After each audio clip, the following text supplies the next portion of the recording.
Hello and welcome to today's webinar presented by Dlubal Software. Today we'll be working in our finite element analysis and design software, RFEM. The title for today's webinar is Tank, Silo, and Shell Modeling in RFEM. My name is Amy Heilig. I'll be your presenter. I'm the CEO of the U.S. office and also a technical support and sales engineer, and we are located in Philadelphia, Pennsylvania. My colleague Wieland Gotzler will be your moderator, answering any questions you may have. He's a product and customer support engineer located in Leipzig, Germany. If the control panel does seem to get in your way when you logged into this GoToWebinar, feel free to show or hide that with the orange arrow up at the top. We always want to encourage everyone to ask questions throughout the webinar. You can do so within this same dialog box.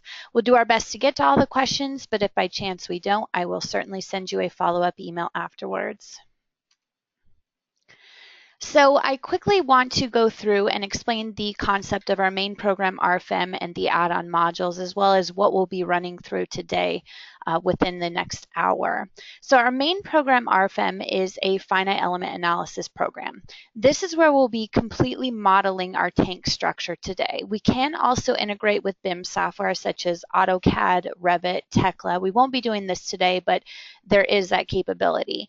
We'll fully load the structure and we will run an analysis. Now with this analysis, you can get things like the design internal forces, stresses, support reactions, and you can take this analysis information into your own external tools such as Microsoft Excel, or maybe you have some in-house software to do the actual design.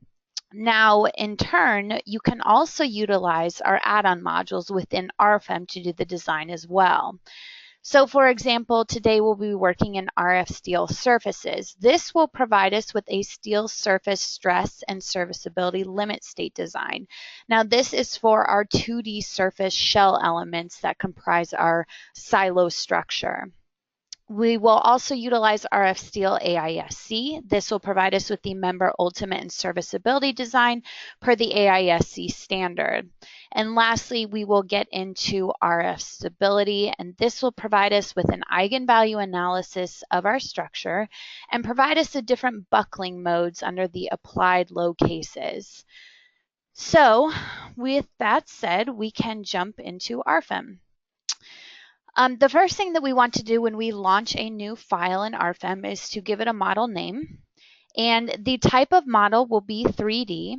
Now you can create the load combinations automatically according to the ASCE 7, for example. We have the Canadian standards and many other international standards. Now you can always uncheck this box to create those load combinations manually as well if you don't see a specific standard that you would like to generate them automatically with. And we can immediately jump into the program.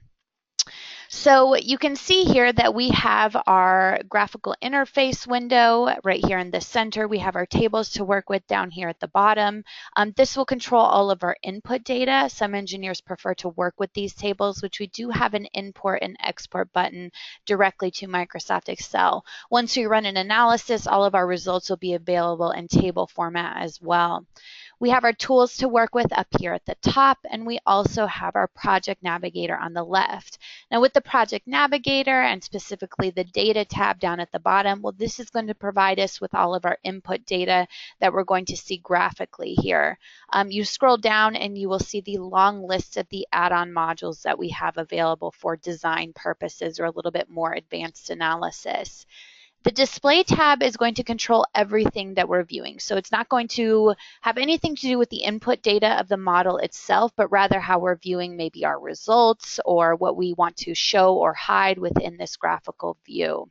And lastly, once we run an analysis, we will also see our results available in this project navigator. So to begin with, I'm going to zoom in here to my origin, and we're going to create a line element. Now, instead of a straight line, we're going to choose this option here, a circle, and click on the origin and define the radius as 1.5 feet. So this is going to begin the modeling of the roof element within our silo type structure.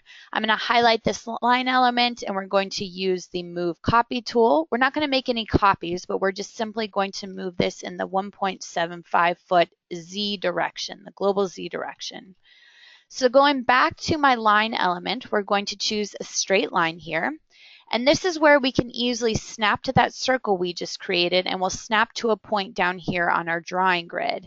So I want the overall roof to have a radius of 7 feet. So that's why in particular I'm snapping to this point 700. I'm going to take this single node here, and I'm once again going to utilize the Move Copy tool. This time I will create one copy, and I'm going to copy that node 0.25 feet in the global X direction and negative 0.25 feet in the Z direction. So what I'm doing here is I want to create a sort of curvature where my roof surface elements are going to transition into my vertical wall elements. With that, we will create a new line element, but this time we'll choose an arc. So when I snap to these 2 points here, and I want to change my plane local in the Z, then I can just define a radius of 0.4, and we get a small curvature here. So now that I have these two line elements defined, I'm going to hold down my Control key to select both of them and move on to my Rotate tool. So with our Rotate tool, we can make 8 copies here at 45 degrees, but we have a nice feature under the expanded settings. So real quickly, we will be rotating around the origin. You can easily change a graphical, or you can choose a point graphically to change that if you would like, but the origin is fine here. So under this expanded settings, we have the option to create surfaces between our copied lines. Now we don't have any existing surfaces, so we don't currently have a template available, but that's no problem. So once we click OK through all of this, you'll notice that all of those surface elements were created automatically as we rotated through this structure. They are highlighted red right now, and the reason why is because if I highlight all of these surfaces, I double click to edit them, the stiffness is set to null, and that's simply because we didn't have a template to choose from when we were in that expanded settings. That's easy enough to change by using this drop down to change this to a standard stiffness, and we'll define our first material within the program. So we have a couple default materials, but I want to move forward with stainless steel for today's structure. So over on the left, we have some filters that we can use, such as metal, stainless steel, and the ASTM standard. Now you can see this long list available here of pretty much every stainless steel material that you could probably use for design purposes. We can also utilize a favorites group here, which I've just added a couple materials, stainless steel materials that I'll be utilizing in today's webinar. Rather than sifting down through that long list, you can simply add them to your favorites list. So today we'll use the stainless steel A240. Here are all of my material properties given to me in this table below. I click OK. The next thing to do is to define a thickness of 0.2 inches. We click OK. So now when I click out of there, you'll notice the color has changed to indicate that we're using a stainless steel material. So the next thing to do is to select my circular elements up here at the top. I can zoom in and right click on this element, and under the line option we have extrude line into surface. So by doing this option, I now have the stainless steel material defined here in the program, so I can choose stainless steel, and the height of this will only be 1 foot. Now the depth is where I'd want to determine what my thickness would be, and if we're just keeping this the same as the rest of the roof structure, we can choose 0.2. Now down here we have the extrusion direction, so you'll notice that this changes depending on which global z-axis or local z-axis I choose here. We will stick with the positive z-axis. I click apply. So now the wall elements to that opening have been created automatically. So that opening was easy enough to create, but let's say we're interested in applying another opening within the roof element here, and maybe changing this to plan view. We'd like to add in an opening over here on the left somewhere. Well, we do have this tool up here in our toolbar for openings. Now, openings can be pretty much any shape you would like, such as circles, rectangles, quarter circles. But keep in mind that this opening is only for coplanar surfaces, so surfaces that lie within one plane. And if we're looking at these surfaces for a roof element, that's not the case. They have curvature to them. So I can't just easily select a circular opening here. But we have some useful features within the program that will allow us to model a more complex opening on the left-hand side. So I'm going to go back to my line element, and I'm going to choose a circle. And we'll assume the opening is somewhere over here with a radius of 1 foot. Now, turning this back into elevation view, you'll notice that circle is just simply drawn on my drawing grid. I'm going to zoom in here, right-click on that line, and we have, again, the option to extrude the line into a surface. This time, I'll extrude it 2 feet in the global Z direction. I click Apply. Now I have those two surfaces modeled, but the problem is the program still does not recognize that they're intersecting. So how do we get it to do that? Well, I can select this surface that I just created for my second opening and hold down the Control key to select the roof element surface. I right click and we have this option here for Create Intersection. Now this is a pretty powerful feature because now under the Data tab, and specifically if we go up here to our surfaces, well, here's all of our surfaces that we've created so far. And here are the 4 components that were automatically created with the intersection of our roof element surface and our opening surface. So now that we have the intersection components defined, what I'd like to do is to right click, and under intersection, we have the option to convert into a line. And back to the openings up here in our toolbar, we have the openings option by selecting a boundary line. So then I can easily just click on that line we created with the intersection. But you'll notice that the program still does not recognize that that opening is integrated into this roof element.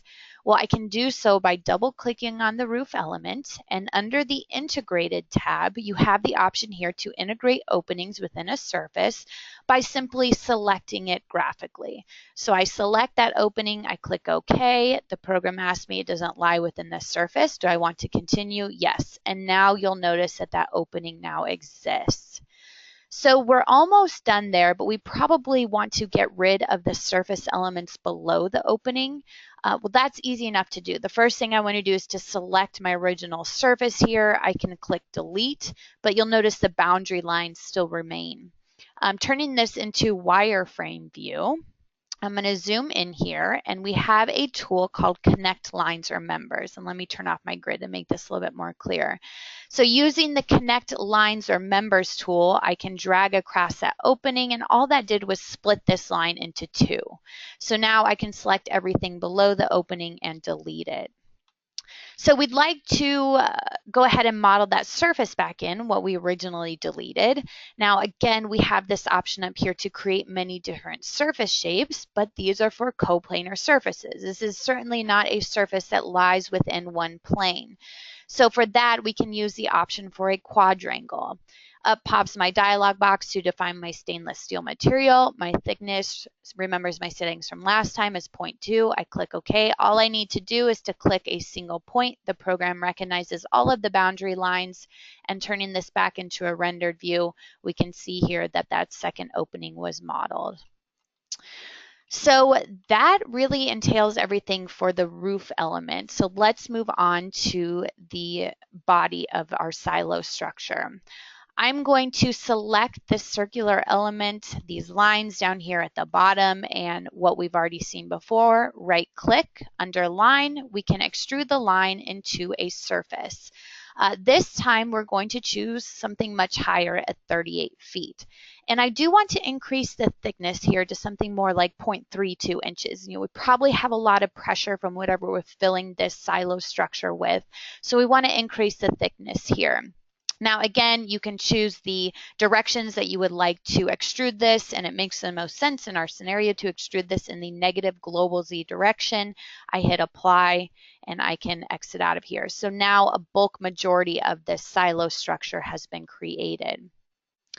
Down here at the bottom, I want to create a couple transition points. Now this will make a little bit more sense as we get further into modeling, but I'm going to highlight this bottom circle, right click, and once again extrude the line into a surface, but this time only 3.5 feet in the negative Z direction. And one more time with this bottom circle, extruding the line with a distance of 1.5 feet. Okay, so the next thing to begin modeling is our hopper. And with the hopper, I want to utilize my drawing grid again, but remember it was, if we turn this back on, it's way up here at the top. So we can easily move that drawing grid down here to our bottom of our structure by right-clicking down at the bottom of the screen on grid and choosing edit. Here is where we can specify the origin of that drawing grid. And I'm going to set this as negative 53.75 in my Z coordinate system. I also want to change the grid point spacings to something a little bit smaller, such as 0.5, and I click OK. So now that grid was quickly moved down to the bottom of our structure. So moving forward with the hopper, I'm going to select a straight line element that we have seen previously, and I'm going to snap to a point on my cylinder and zoom in down here onto my drawing grid to a point 1.500. Now, just like what we saw before, I'm going to highlight this line element. I'm going to use the rotate tool, 8 copies, 45 degrees, about the origin. That's great. Under the expanded settings, I want to continue to use this option to create surfaces between the lines. But now you'll notice that we have many different templates to choose from based on all of the other surfaces that we have defined. So I'm going to end up changing the thickness anyway, but it's great to be able to right off the bat define that stainless steel material. So I can choose any one of those templates. I click OK, and then the program will automatically create the hopper for us. If I'm at all curious about what's going on with the different thicknesses of my surface elements, under the Display tab, remember I mentioned this controls everything that we're viewing graphically here, I can scroll all the way down to the bottom. And here we can create colors in the graphics according to some different types. For example, the surface thickness. So now I can view my surface thicknesses as colors. I'll notice my roof is 0.2, indicated by this blue color. The body is 0.32. And my hopper, I'd actually like to highlight all of these, double click on them, and back under the General tab, we'll change this to a thickness of 0.3. And all of the colors are updated accordingly. So that really entails most of the silo modeling itself as far as the body, but the next thing I'd like to move on to is something called a ring beam. Ring beams, for our purpose today, will be utilized for transitions between our supporting hot rolled steel members and our 2D surface elements. Now, ring beams can also be things like wind girders to provide a little bit more stiffness for those lateral loads.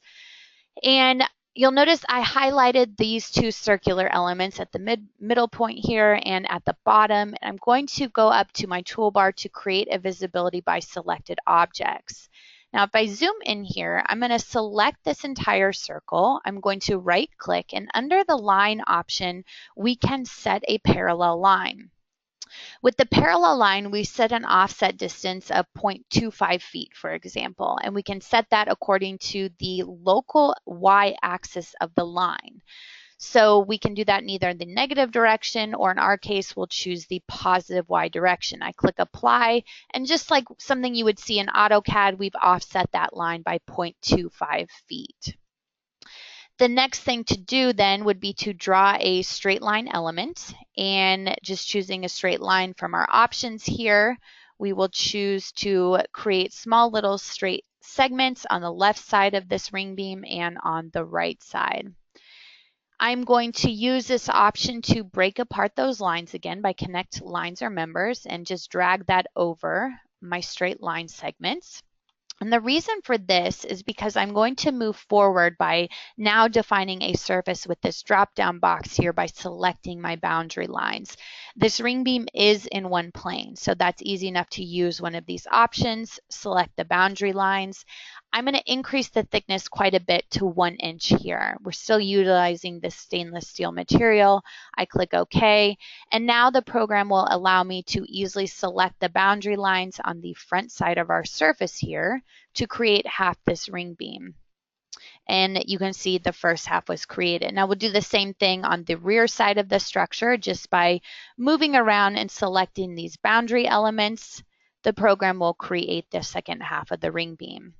For our bottom element, we will highlight it and right click, underline, once again choose set parallel lines. This time I want to choose the negative y direction by 0.25 feet. I click apply, so the program has simply created those offset lines, and I am going to draw in my straight line segments just like what we saw up above on the left side of the structure. And scrolling over here to the right side of the structure. Now I'm going to break apart those lines once again by just highlighting or dragging my selection box over the straight line segments. And just like what we did, we're going to choose the boundary lines. You'll notice the program remembers my settings of 1 inch thick stainless steel material.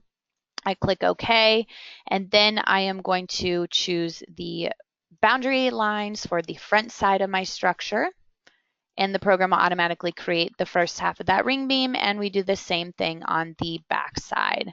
So just moving around the cylindrical elements here, the second part of the ring beam is created. Now, let's say that I'd also like to do that thing, but offset 0.25 feet from my lower ring beam in the other direction. Well, we could do that same process over again, but what's even a little bit more useful is to highlight my upper ring beam here.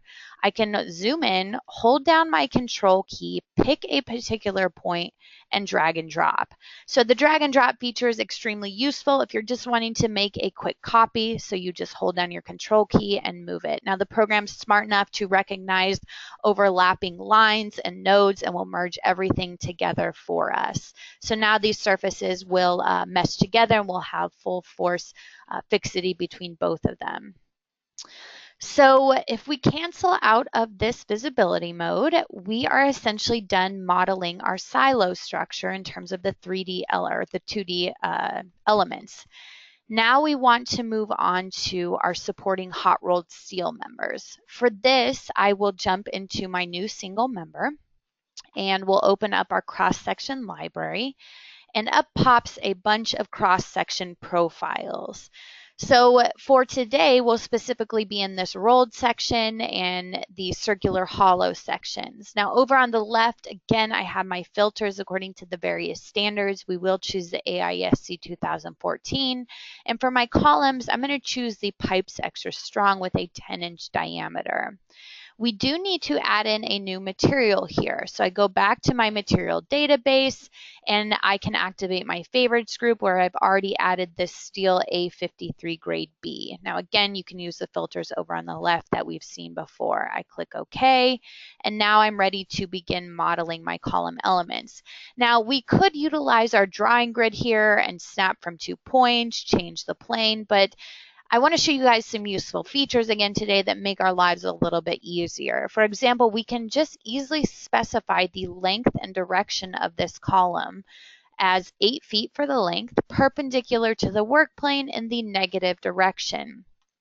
So now when I zoom in here and I just simply snap to a single node, the program will automatically determine the correct magnitude, or sorry, the direction and the length of these columns. So rather than changing around our work plane several times and snapping between 2 separate points, we can easily just model in these columns here with that application. So now that I've created these 4 columns, I can hold down my control key to select all of them. And again, utilizing this drag and drop, hold down my control key to make a second column stack here. Moving on to the horizontal beams, again, going in to draw a new single member, we will open up our cross-section library And this time we'll utilize a standard pipe with a 3-inch diameter. We've already defined steel A53 within our model, so we'll always have that available now for any future members that we'd like to model. I click OK, I click OK, and here is where I can easily just snap to these points on my column to create my horizontal beam. We'll rotate around the structure, and it's picking up some snap points from the hopper, so that's easy enough to take care of just by rotating the view a little bit. Now, we can continue on by modeling our vertical braces here, and we would want to start off with choosing a snap point here close enough to where our columns and beams intersect, and we can snap up here to a point where it intersects the 2D surfaces. Now, it looks like something's a little bit off with the geometry, but it's okay, no worries, because I went ahead and continued on with the modeling of these members. And just for time's sake, I think we understand the process here of creating new cross sections. So to open up this saved model, I went ahead and created all of these members for us. Now notice I have my vertical braces in here. I did offset them a little bit down below the surface just to avoid large forces being transferred into these surface elements. I also added in some stiffeners along the hopper to the silo wall transition. If I double click on these are just MC shapes, MC 10 by 41, but I rotated them around to make sure that the legs of this channel section are facing outward on my silo structure. So that's really just the concept that we have there. And then I've also added in some nodal supports. Nodal supports, line supports, and surface supports can all be found up here in our toolbar. You can double click on them to take a look at what we can define in terms of our translation and our rotation, our 6 degrees of freedom. We also have spring constants in here, so it's not always the case that we have a fully fixed or a fully released condition, so you can define those spring constants here for some type of partial fixity. Then lastly, if we do have any nonlinearities with our surface, line, or nodal supports, you can model them as nonlinearities such as partial activity, sliding. Those can all be taken into account. But for our simple application today, we'll be choosing the hinged nodal support. So we want to move on then to loading the structure. The first thing to discuss before moving on to loading is something called the local axes of our surface. If I right click and I show the local axes of these surfaces, every surface element has its own X, Y, and Z axis. Now this is lowercase, not to be confused with our global X, Y, Z of the entire model. So you can imagine that when we're placing these loads on the structure, we'd like to place them according to the local Z axis in the outward direction, for example, for a pressure. If we have our Z axes facing every which way within this model, it's not going to make our life very easy when we go in to apply these loads to a whole set of members or a whole set of surfaces at once. So it's very important that we align all of these local axes to be in the same direction. You can see here the Z-axis is facing inward for our wall elements. Well, if I scroll up here to the roof, it looks like the same thing. The Z-axis is all facing inwards. This is good. But you'll notice that if I take a look at one of my surfaces here, and maybe we change this viewport. I'm going to highlight these two openings and create a visibility by selected objects. You'll notice that my Z-axis here is pointing outward. All the rest of them are pointing inward, so this is not good. How can I quickly make these changes when I have surface elements that do not align with each other? Well, for one, the Z-axis, that's easy enough to fix by right-clicking and reversing the local axis system. So that's a quick step that we have to simply flip the Z-axis in to out. So now that Z-axis is facing inward, but something else to discuss. So not only for loading purposes, but for our results, local axes are very, very important. Our results are going to be presented to us in terms of surfaces local axes, such as forces in the local X direction, forces in the local Y direction, stresses, and so forth. So again, if we have our X axes facing all whichever way directions, then graphs graphically our results are not going to be accurate. We can see here that the x-axes are facing in the vertical direction for our surfaces over here on the right, but on the left, the x-axis is horizontal. So again, we need to make changes to this so that all of the local axes align. Now, reversing the local axis system won't work here. It's still going to provide the x in the horizontal direction. So a nice feature that we have is to select multiple surfaces. You can double click to edit them, and we have an axes tab. This axes tab will allow me to align, for example, all of my local x-axes parallel to a line within my model. I can select a line within my model graphically, and I click OK, I click OK. Now the program automatically oriented all surfaces' local axes parallel to that single line. So you can imagine how beneficial that is when you have hundreds of surfaces going in every which way direction, that we have a nice feature there to align them all at once. Okay, so now that our local axes are taken care of, we can move on to loading the structure. I'm going to right click to turn off the local axes system, and we can move forward by creating our first load case. So I'm going to go up here to my edit load cases and combinations and create a new load case.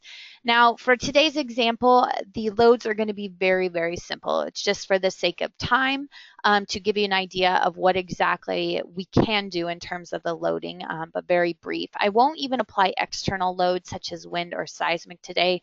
I do hope to do a future webinar on a structure such as this to really get into much more detailed analysis of the wind loads on this structure. So we'll just keep this as general fill pressures from the inside as well as self-weight. So the first one will simply be dead load, where we'll be activating this self-weight here, and that will be the only load that we apply to for this particular load case.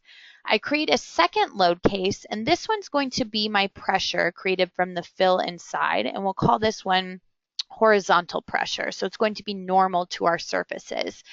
The action category, we want to change this to something like live. It could be fluid, just depending on how you prefer to do your design of your structure. Now, the action category is important, though, because this tells the program how to assign the applicable load factors from the ASCE 7 to each individual load case. So starting off with this horizontal pressure, I click OK. I make sure that that's what's available here in my drop-down box, and I move on to applying my first surface load. So I open up this dialog box here called New Surface Load, and the first thing to notice is that the program asks for the load direction. Well, this is where we're going to specify that local Z direction. I do want the load to vary linear in the Z direction. And the program says, okay, well, I can vary it linear in the Z direction, but you need to tell me where exactly I need to do that. So this is where we select 2 points graphically. So I'm going to select a point way up here at the top of the silo structure, and then way down here at the bottom where it transitions into the hopper. Now at the top, I'd like to have a magnitude of something like -0.5. But down at the bottom, we want something much larger, because obviously as the depth is increasing, then so is our pressure. So here is where we can choose something much larger, -0.5 kips per square foot. I click OK. Now I choose the surfaces graphically that I would like to apply these surface loads to. So you can see that horizontal pressure displayed internally within our structure. It varies linearly in the Z direction, and it is applied only to those surfaces that we have selected. In a similar sense, we're going to go back to the surface load here, and I'm going to do the same internal pressures for the hopper now. But this time, we need to choose 2 different locations in terms of our varying loads. So we're going to choose at the top of the hopper and at the bottom of the hopper. So at the top, maybe we have a magnitude of -0.2, but at the bottom, it dissipates to 0 kips per square foot. I click OK, and then I can graphically select these surfaces, and now you see that outward pressure displayed within my hopper. Moving up to the roof. which is very interesting because we don't have this symmetrical structure like we did with the hopper and the walls, but instead we have the openings here, we have these smaller walls for the openings, we have some curvature for our roof. So how do we quickly take all of this into account? Well, this is where we would want to apply a load, but in particular something called a free load. Today we'll be working with a new free rectangular load. The first thing I want to do is the program asks, well, which surfaces will I apply this to? And this is where I can graphically select all of my roof surfaces here. I click OK, and I'm going to apply it again in the local Z direction. And the projection of the plane of load, we will select the YZ plane. Now, once again, I want it to vary in the Z direction. Maybe at the bottom, I would like it to have a negative 0.5 kips per square foot. And by the time we get up to the top, the pressure is going to be 0. The last thing to do is to define my rectangle. So I can define that rectangle by turning back on my grid point. We're going to rotate the structure here. And something interesting to note about this is that it really doesn't matter how I define my rectangle. I've already defined the surfaces I want to apply this to. So as long as my rectangle encompasses those surfaces, you'll notice that I clicked 2 points way outside the structure here. So once I click OK, then you'll notice that the program creates this rectangle around my roof elements, and this outward pressure is being applied to all surfaces, including these smaller wall elements for my openings. Free loads are incredibly powerful for structures that really don't have a lot of symmetry to them, or just anything really complex going on. So again, we can utilize those type of features. So we're pretty much done with the horizontal pressure. Perhaps I would like to show some type of friction loads. And for my friction loads within the inside of this silo structure, I'm going to create a new load case, but I'm actually just going to go back to my load cases and combinations. I'm going to take this horizontal pressure and make a complete copy of it. So not only am I copying the text here, which will change this to vertical, but I've also copied all of those loads that we just created. So why would I want to do this? Well, when I click OK, and over here in my project navigator, we'll jump to the data tab, we'll scroll all the way up here. I have my loads tree. And if I expand my loads tree, I'll see LC1, my dead load, my horizontal pressure, and now my vertical. I expand this even further, and here are my surface loads. So my first surface load under this load case 3 is within the walls of my silo. I can right click to edit them, and up pops our same dialog box. We can easily change this to the X load direction. So this is a local X axis now. And I can keep all of these points the same, but what I do want to change is the magnitude. So maybe at the top I have a magnitude of 0 for my friction, but down at the bottom I have 0.5 kips per square foot. And we'll keep that as positive. I click OK. So now the program just automatically converts the magnitude and direction. I can zoom in here and see these small arrows pointing in the downward direction. We'll do the same thing for our hopper by right-clicking. You'll notice it's highlighted within the graphical view. I click Edit, and we'll change this to the local X direction. The magnitude here will be 0.5 to 0. I click OK, and now that friction load is applied in the vertical direction to our hopper surfaces. For our roof element, maybe we're not so concerned with friction up here, so we can just grab onto this rectangular freeload and click the delete button and get rid of it altogether. So that's really all that I want to cover in terms of the loading today. I know it's pretty simple, but just to give you an idea of what's going on. Going back to my load cases and combinations, the program will automatically create the LRFD and the AISC load combinations for us, and under the Load Combinations tab, we can see those individually. So here's our LRFD and our AISC load combinations. Now, before we move forward with our first analysis, there's just a couple other things we need to check. The first one is I'm going to highlight all of my members here. And you'll notice I even highlighted surfaces. That's fine. I right-click to edit the members. and I just briefly want to touch on the modify stiffness. So I am going to design these hot-rolled steel members according to Chapter C within the AISC standard, which is the direct analysis method. Well, that requires a stiffness reduction factor, tau sub b, to be applied, as well as a 0.8 factor to be applied to our flexural and axial stiffness. So I did a complete webinar devoted to steel design, and I go into much more detail regarding this, but for today, just know that we'll just quickly touch on this, and that's how we're designing too. So refer to our YouTube channel if you do want to review that webinar in much more detail. The other thing to take a look at under calculate and FE mesh settings is our global FE mesh is set to 1 foot.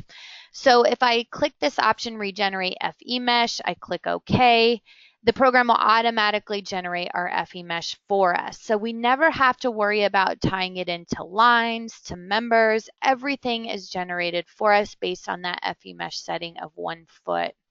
But if we scroll up here to the top and we take a look at our surface for our second opening, this FE mesh is not good. We have very thin triangular elements here. This just simply isn't ideal, which tells us that our FE mesh settings are too big for a surface like this. So what I can do is I can highlight these smaller surfaces here by holding down my control button. I can go down here to the bottom of my hopper, hold down my control button to do the same. And if I right click, we have the option under surface to generate an FE mesh refinement. We'll create a new one here. And this is where we can set a different target FE length. So something like 0.2 would be fine. Now I click OK, I click OK. This FE mesh refinement symbol is now shown on these particular surfaces. I go to calculate, generate FE mesh, and the program will update the smaller FE mesh for these surfaces. Now it transitions nicely back into my 1 foot global mesh setting. Same thing up here at the top. You can see this FE mesh looks quite a bit better.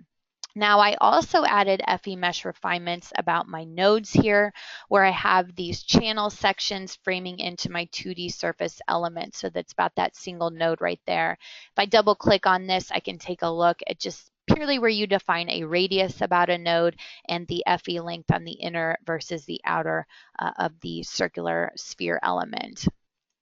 So that's what's going on there. FE mesh is obviously very important in terms of a finite element analysis program. So now we are finally ready to run our first analysis. So maybe I jump down to load combination 3 here.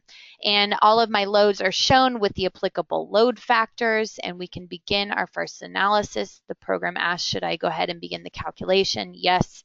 And we will run through the nonlinear, taking into account P delta effects for this load combination 3.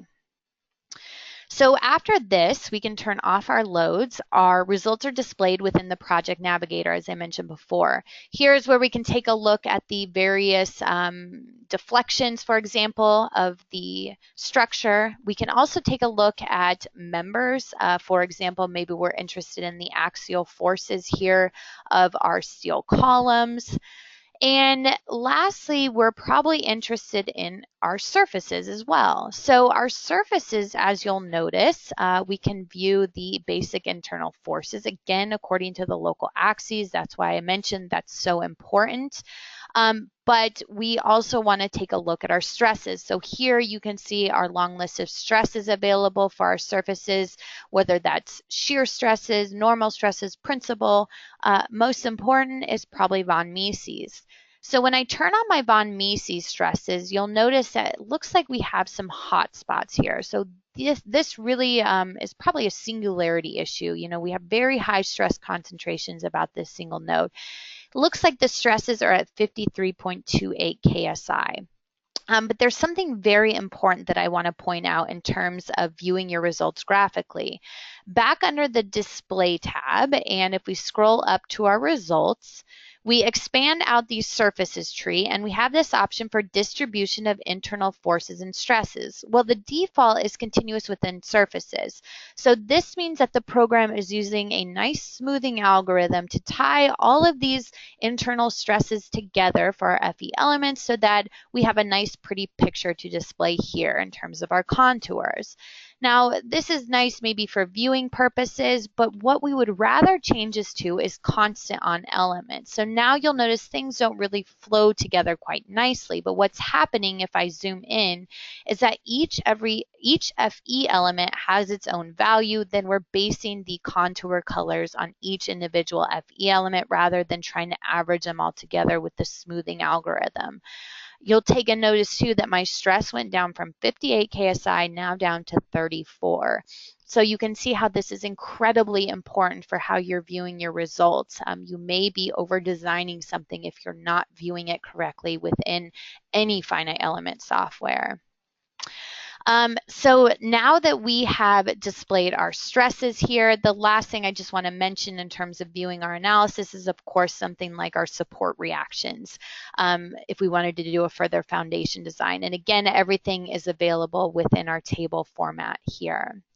So the next thing to move on to is our first add-on module. So I want to make the clear distinction here that we are jumping into an add-on module within RFEM, and that will be RF-STEEL surfaces.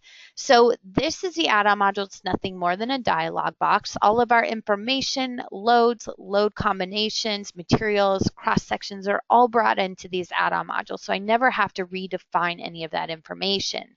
But what I am going to do is just to give it a little bit more information for my stress ratio check. The first one to notice is that it asks me which surfaces do I want to design. Well, I can either check the all checkbox here, or I can graphically select just a few surfaces, whatever I would like. We can check all surfaces for this particular scenario. The ultimate limit state combinations I'd like to choose are my lrfd load combinations. Now we can also check deflections for these steel surface elements. So this is where we would choose our ASD load combinations. Then we simply move down the list. Materials, again, are brought in from RFEM. We can see here that the stainless steel material properties are shown. That's all that's applicable for these surfaces that we'll be designing. Under surfaces, this is where each individual surface is listed. Now we do have the option to even optimize these steel surface elements. We can optimize based on the thickness.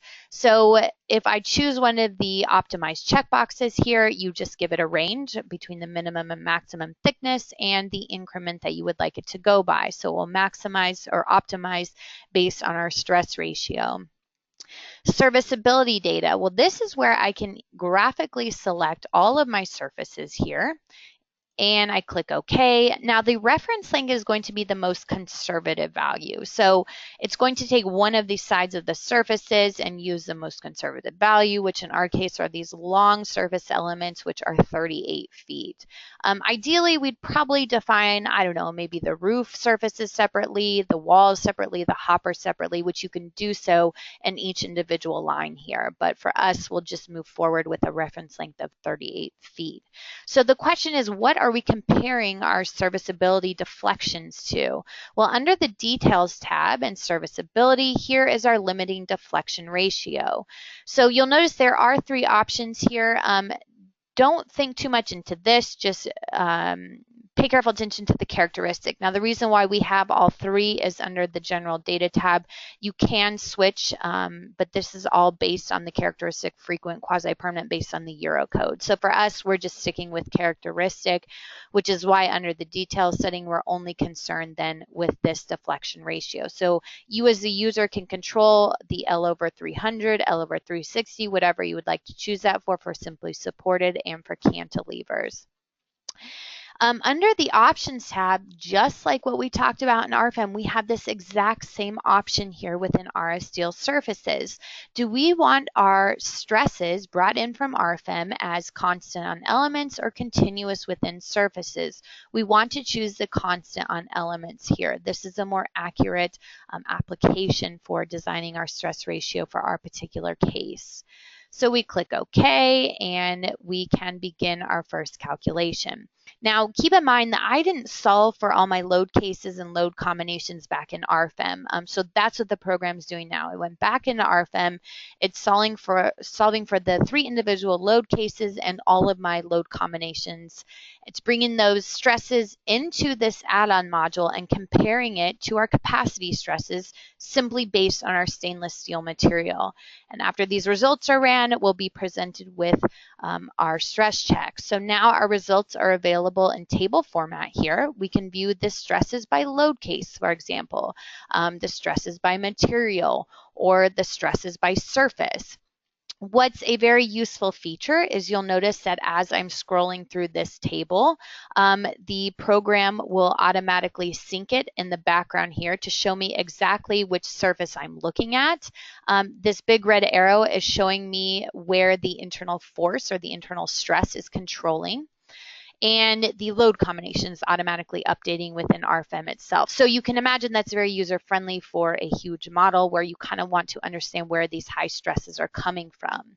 If we take a look at our material, for example, we are overstressed. We have a check of 1.18. So if I take a look at this, and maybe I jump to my graphics view, we can zoom in here.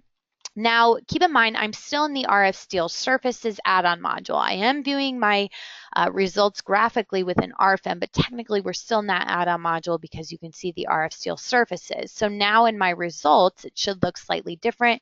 Here are all my stresses presented to me, and here are all my stress ratios. So stresses just come from RFEM. My stress ratios, maybe if we jump to the von Mises stress check, again, we have these areas of singularities. This just means if we turn this off into wireframe, maybe we turn this into wireframe here, and I'm going to jump to my display tab to turn off my FE mesh. Maybe I'll turn off my FE mesh refinements. Well, these beam members here, beams and columns, are framing into these 2D surface elements at one teeny tiny little point, and that's this node. So all of these forces are being applied at this single node point. So when I look at my results here on my structure, this is telling me that all the stresses around this area are fine. So we probably have an issue of a singularity where we'd like to distribute the load at these locations a little bit better. So how can we do that? How can we take care of these singularity hotspots? Well, how we can do that is with something called an average region. So back under the data tab, and if I collapse my loads here, we'll be able to see this a little bit better. We have an average region. So what I'd like to do is to change around my viewpoint here. I'm going to turn off my results. Maybe I go back into a rendered view just to make sure I'm at the right location. And if I right click under average regions to create a new one, the program asks, okay, well, which surfaces should I average out these internal forces and stresses? Well, we're going to start off with this location here, these two surfaces where one of our singularities is occurring. Now, the interesting thing is that we can project into these average regions through a global axis. So this will make much more sense in just a minute, but I'm going to choose the exact same surfaces on the opposite side of the structure. So now when I click OK, the program asks, well, where should I apply this average region? We want to click a single point here. So we'll zoom down and click the center. And we want to choose a circle, for example, with a diameter of 2 feet. This we want to project through the global x-axis, and it's going to average out the internal forces according to what the dialog box tells us. So I click OK, and now we can see this average region symbol shown for us, both on one side of the structure, but also you can see it on the other side of the structure. So this is just a quick way to apply average regions to both sides, or you can apply them individually. So if we go back to our results for RF-STEEL surfaces, we jump to RF-STEEL surfaces, the add-on module. Under the details tab and options, you do need to check this checkbox where it says apply smooth internal forces to define average regions. I click OK. The program's asking me to recalculate. Yes, that's fine. So all it's doing is taking those internal stresses and forces and averaging them out. So what I'd like to do then is you'll still notice that we're overstressed. That's because we didn't take care of all options, but jump to the graphics view. So for this, let's jump to load combination number 3, and let me turn back on my FE mesh to make this a little bit better Going back to the results, we're going to show our equivalent von Mises stress and take a look where we applied that average region. We no longer are overstressed there. There you can see the average region indicated, so we're fine. So just something interesting to note that that's how we can deal with singularities. I scroll around to the other side of the structure, same thing. Those singularities still exist in other locations. So what I've done under a saved model here is applied those average regions to all those singularity locations. So if we turn this into wireframe view here, I've even applied it to the locations of our ring beams to distribute that load or to average out that load where those channel sections are framing in. So now if I go back to the rendered view and maybe I take a look at my RF steel surfaces, I jump to that current module.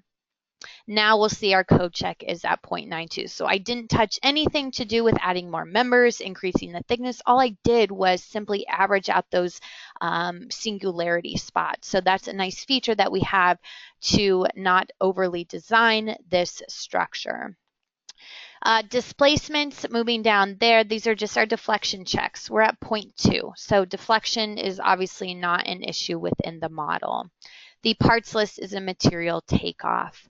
So with that said, we are done really designing the surface elements of our structure according to a stress ratio. So moving on to RF-STEEL AISC. Well, this module should look very similar to our RF-STEEL surfaces, and that's because most of our add-on modules look almost identical. Same process here. We want to first define the members that we would like to design. So what I can do is to simply rotate my model, and maybe I'd like to define or to design just my pipe members to begin with. I click OK. I choose my AISC code here from my drop-down box. You will notice we have added the 2016 code in. We will stick with the 2010 for today. The ultimate limit state design, I can choose my lrfd load combinations, and my serviceability, we can choose our ASC load combinations, just like what we did with our steel surfaces. Now we move down the list. So our materials, A53 grade B was brought in from RFEM. Our cross sections were brought in. We can optimize here with this drop-down box as well. Intermediate lateral restraints, this is top and bottom flange compression restraints. We won't be dealing with that today with our pipe members, so we can leave all of this as is. The effective lengths is strong and weak axis buckling, torsional buckling, and for this, because we are designing per Chapter C, the direct analysis method from the AISC, we can leave our effective length factors equal to 1.0. The unbraced lengths will default to the full member length. So for example, this is why I created 2 column stacks here, so that the program will refer to the unbraced length as 8 feet as opposed to the full 16 feet, because I felt as though the strong and weak axis was braced okay with the addition of these horizontal beams. Torsional buckling, same thing. Now, lateral torsional buckling is not applicable in this case for these pipe members, so that's why it's grayed out. Design parameters, just a few more variables to take into account with our AISC design. And lastly, serviceability, same type of concept. We can graphically select our pipe members here by just choosing the viewport or the view box over those pipe members. The reference length will default to the full member length, and under the details tab, once again, this is where we can control our serviceability deflection ratios. We click OK and we can run our calculation. It looks like everything passes just fine according to the AISC in terms of our ultimate and serviceability limit strength, with our highest check being 0.72. So we can view the design by load case, by cross section, or by member. Again, it's synced up quite nicely to our RFEM picture in the background. The red arrow is pointing to where that controlling internal force that's being used for the code check is located. What's nice is that for a single member, member number 11, for example, we are giving you all code checks within the AISC, Chapter E, F, G, and so forth. For each individual code check, we have all of the given variables down here in our table, even information on whether this is slender, whether this is compact, and so forth, along with all of the code references of where these equations come from so that we can ultimately determine our design ratio for this particular chapter. A parts list by member, again, the material takeoff. So we can also view everything graphically. We are within the RF-STEEL AISC add-on module, so this is where we could view our ultimate limit state code checks graphically or our serviceability.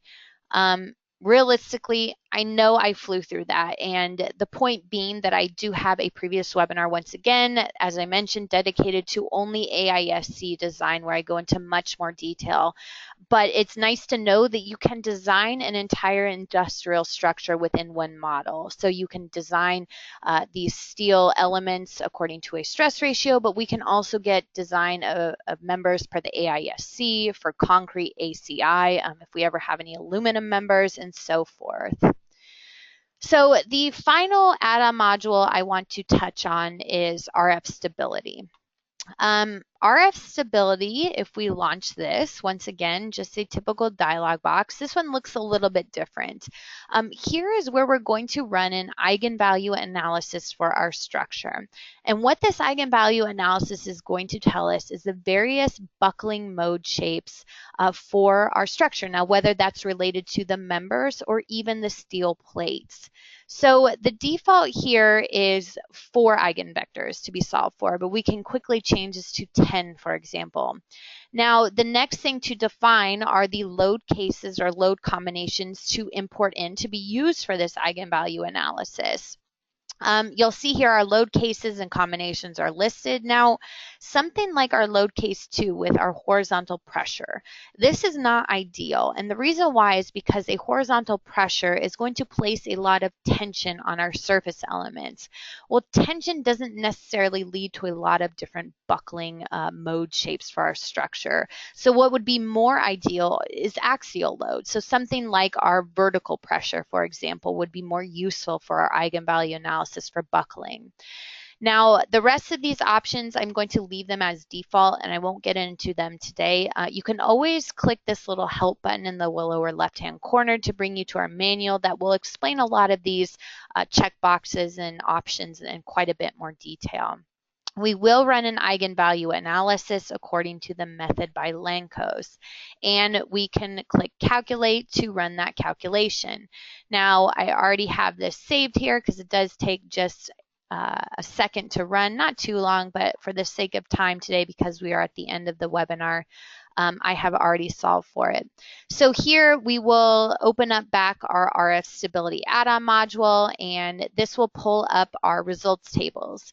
So you'll notice here that our critical load factors are initially listed. So our critical load factors are simply the factor that you can apply that load, so in our case it was LC3, before we're going to see failure of our structure according to these different buckling modes. So here are the 10 buckling modes I've solved for. The critical load factors, the ones we should be most concerned with are these smaller values here, and then we're least concerned with maybe these higher values. The magnification factor is just nothing more than a relationship between first and second order moment. So this alpha factor times our first order moment is going to equal our second order moment. We can also view the effective lengths and critical loads for our members. So this is quite interesting because once again, for a particular member, member number 1, we have our 10 different eigenvectors that we solve for. We're given the exact effective length here and the effective length factor. So if we were designing per the Appendix 7 within the AISC and we wanted our exact K values, we can actually import these in from RF stability into RF-STEEL AISC for an exact K value. So something very useful if you still prefer to do design per the effective length method. The critical load is going to be the max load that these members can take before they're going to experience the buckling behavior based on these different eigenvalues. And again, we can take a look graphically as the program will change that in the background. We can also view eigenvectors by node, by members, and by surface. So with all this said, if we jump into the graphics view, this is probably what's going to be most interesting to us. Again, we're in RF stability here, and under our panel, we can jump to the different eigenvectors solved for. So you'll notice my first 3 eigenvectors solved for are purely buckling of my members down at the bottom of my structure. And the same goes for the third. It looks like more of a flexural torsional buckling of these members down here. Our whole structure is twisting, so to speak. But when we get into maybe the 4th eigenmode, then that's where we start to see buckling behavior of our steel surface elements. So you can see the local buckling here right above our channel member. Maybe if we jump down to the 6th eigenmode and we circle around our structure here, again, this is where we're seeing this buckling behavior of these surface elements. And we even have some internal buckling on the other side of this. Jumping to our color panel, this is an eigenvector. It does not have any magnitude. It does not have any direction. It's just purely to give you an idea of the buckling behavior of the structure that could occur if you continue to increase those axial loads based on those critical load factors. So, jumping back to the table here, if we had critical load factors that were down around 1, 2, 3, well, that should flag us that we immediately need to pay careful attention to the structure at those buckling locations to maybe add in more stiffeners. Maybe we need to increase the thickness of our shell elements in order to prevent any type of buckling behavior that could occur. And you can imagine that this is only for this friction force, this small little friction force. So when we're adding in all of these other forces to take into account with the probable buckling behavior, that it really could be a huge influence on how we design our structure to prevent such failures. One other thing to just mention before concluding this webinar is under the data tab, we do have another add-on module called RFEM. RFEM is very powerful because what we can do here is to import one of those buckling modes from RF stability. For example, if we're interested in the eigenmode number 6 from RF stability, well, we can import that in and we can actually pre-deform the initial model. So what does that mean? Well, we'll take that buckling shape from eigenmode number 6, we give it a value, a magnitude, and a direction, so maybe something like 0.2 inches, and we can generate the pre-deformed FE mesh. So once we click generate, then the program will come up with all of the FE nodes that take into account this possible buckling shape of our structure, and they are all listed here, every FE mesh element. So what's interesting about this is, why would we want to do this? Well, in the AISC, for example, one of the options in Chapter C is the direct modeling of imperfections. And with this, we can take into account, if this surface wasn't manufactured quite properly, we want to add in these imperfections before we run our additional static analysis, and you can do so with the RFEM add-on module. So again, I did a previous webinar different from the one I mentioned before. It's called Advanced Steel Design, where I do this whole process importing in RF stability into RFEM, and then we take that a step further with adding in some additional static loads to run our analysis. So if you are interested in that, certainly let me know, and I'll be happy to send that to you and show you where that's at on our YouTube channel. So we can conclude this webinar today. I know I flew through this information. This webinar will be recorded and posted on our website. You can also find out more information on these add-on modules in RFEM at our website, dlubal.com. As you heard me mention many times today, we do have several social media sites, including something like our YouTube channel, where we have all of these previously recorded webinars. So feel free to visit those if you are interested in further design according to steel, concrete, aluminum, glass, and so forth. Our email here at our Philadelphia office is info-us@dlubal.com, and our phone number is 267-702-2815. So by all means, if you have any questions on what you saw today or anything else, feel free to contact us. We will have many more upcoming webinars. I try and do them about once a month. You can register on our website at dlubal.com under support and learning and webinars. As most of you know today, I do send out a couple email reminders before these webinars come up. So keep an eye out for those. Now, as far as PDH credit for today, that's no problem. Many of you would like a certificate for that. If you could just send me the request at info-us@dlubal.com. That is info, info-us @dlubal.com. And let me know who was in attendance today for the webinar, and I can issue those certificates individually and email them back to you. And with that said, I want to thank everyone for attending the webinar today. As always, we hope to see you at the next one. Thank you.